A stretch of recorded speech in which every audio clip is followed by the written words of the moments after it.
Now to edit your header, all you have to do is hover over it and then click on Edit Site Header. Then here on the left side, you can see this button that says Add Elements. Here you can add more things to the header. Like for example, you can add a button, you can add some social media links, you can add a cart icon for people who have an online store. You can have an account login icon if you enable your visitors to log in to an account area. And then you can also add the language switch if you have your website in multiple languages. Now I'm going to keep things simple and turn off all of these additional elements for now. And here on the right side, we have another button that says Edit Design. So here we can change up the overall design and layout for our header. So currently we have the logo here on the left side and the links on the right side.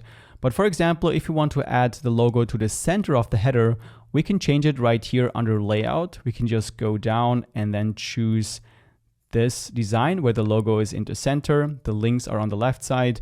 And if you have a button, it will be visible here on the right side. But for my website, I'm gonna go back to the default view with the logo on the left side. And then down here, we can change the spacing between these links and the spacing between elements on the header.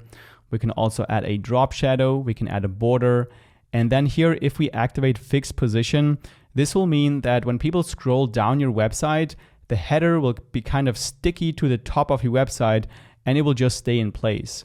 Now, if this is turned off, then the header will just scroll out of the view for the visitor. Then here we can change the size of the header by just dragging this to the left or to the right.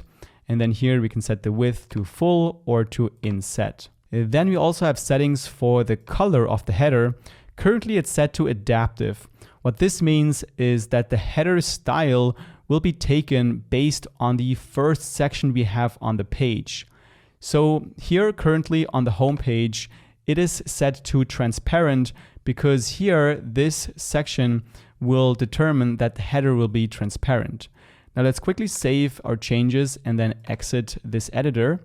Now we can see that the header is transparent. So we can actually see the image behind the header. But when we go to the About page, we can see that the header is now in the same color as this first section. And the links are not white anymore, they're actually black because the background is bright. So the links need to be in a dark color. And it's the same way for the contact page. So this is what adaptive means. However, we can also change the color from adaptive to solid, and then you can just choose any color that you like for your header. Or you can even set it to gradient, and then you can add a gradient for your header. But I'm going to change it back to adaptive because I like the design of the transparent header for the home page.